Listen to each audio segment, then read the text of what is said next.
Por eso la palabra que leímos dice, no nos cansemos de hacer el bien, porque a su tiempo segaremos, si no desmayamos. That's why this verse in Galatians is very important. It said we should not faint in well-doing, because in due time, and that's, means if we're patient in due time, we're going to see the results of it. Los tiempos de Dios son diferentes a los nuestros. And we got to understand that God's timing is usually always different from ours. Dios nos da una palabra y pensamos que va a ser ahora.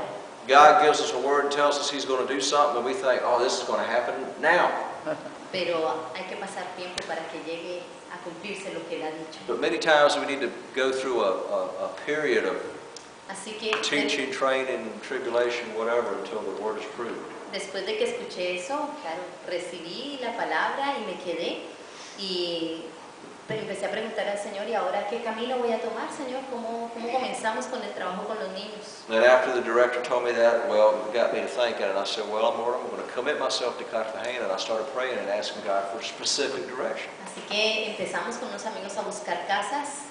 And so we got together with a group and we started looking for different possibilities, houses that we could get. Y no la encontramos. And we didn't find anything. Porque Dios siempre se quiere llevar la gloria, porque la gloria es para Él. And it's one thing that reminds me of, and that God ultimately always wants to get the glory for everything He does, Así que not después us. de 2 semanas de estar buscando casas, alguien me llamó y me dice, tengo una casa para que comiencen su trabajo. And after looking all over the city for 2 weeks for a house that we could rent, a vacant house, without finding anything, somebody calls me on the phone and says, I heard you're looking for a house. I have a house you can use. Fuimos y era la casa perfecta para comenzar el trabajo con los niños. And so we went and looked at the house, and it was exactly perfect. It was exactly what we were looking Así que hablé con los dueños, les dije, sí, yo la tomo. for. And so I talked to the owners, and I said, okay, we want the house. We'll take it. Pero no les dije que no tenía dinero. But I didn't tell them we didn't have any money. Eso se lo dije a Dios. I told that to God. Y escribí algunos correos a algunas personas y alguien me respondió muy pronto y me dijo, yo quiero pagar esa casa y quiero pagar los servicios, y lo pagó por 3 años. And I sent out a few emails to people who knew what we were trying to start. And I said, look, we found a house and it costs whatever, and we need help. And somebody immediately wrote me back and said, look, I'm going to pay for the house and I'm going to pay all the utilities for 3 years so y'all can get in it. Y fue así como en el año 99 abrimos una casa para rehabilitar niños de la calle.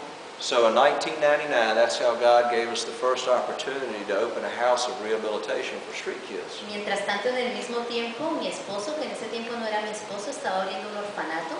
And at the same time, my husband, who at that time still wasn't my husband, was opening up an orphanage for homeless kids. Y también más o menos para la misma fecha, él tenía 5 niños viviendo con él, 5 niños en dificultades. And he had, at that time, to start out with, he had 5 homeless kids living in a house with him, kids who had a lot of problems. Y es como Dios hace las cosas perfectas. And in this we can see how God does things perfectly. Porque estamos trabajando en 2 cosas que van unidas. Yo en la parte de rehabilitación y él en la parte de prevención de la niñez en riesgo. And we were working in 2 related areas. I was working in rehabilitation, and he was working in En prevención.